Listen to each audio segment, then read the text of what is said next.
Je m'appelle David Soysuvan et je suis manager de l'équipe électronique et instrumentation CTP. Dans mon équipe, nous sommes 4, donc 3 ingénieurs de recherche, responsables de projet, et un technicien informaticien.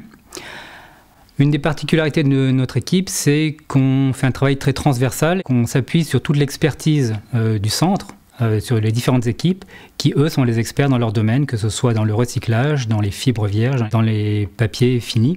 Le fait de parler le même langage et d'avoir la culture papier, ça permet d'avancer beaucoup plus vite sur le développement d'un produit. En termes d'outils, on va avoir des plateformes logicielles et également des caméras, des éclairages spécifiques, des microscopes, également des systèmes que l'on développe nous-mêmes pour des propriétés particulières. Dans l'équipe, nous avons 3 thématiques.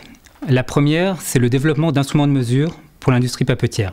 Alors, c'est des instruments de mesure soit de laboratoire, soit des instruments de mesure qui vont directement sur la machine à papier en ligne. La deuxième thématique, c'est la modélisation de procédés industriels complexes pour faire de l'optimisation des procédés. Par exemple, en 2016, nous avons eu un projet qui a d'ailleurs été primé aux Palmes de l'innovation de l'ATIP. Il s'agissait de développer avec les papeteries Malédier un système pour mesurer et diminuer la quantité de fibres rejetées lors de la fabrication du papier. C'est un système qui a permis en 3 mois de réduire de 8% la quantité de fibres rejetées. Et finalement, l'équipement a été amorti en un peu moins de 5 mois.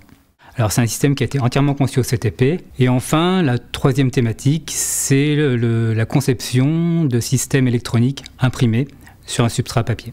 Dans les dernières années, on a fait beaucoup de projets européens ou de projets de recherche nationaux autour de l'électronique imprimée. Un premier projet qui a été financé par l'Agence nationale de la recherche consistait à développer un système anti-contrefaçon pour les emballages, mais qui est totalement passif, c'est-à-dire qu'il n'a pas de batterie, qui n'a pas de système d'énergie propre et qui communique avec l'utilisateur et avec le téléphone.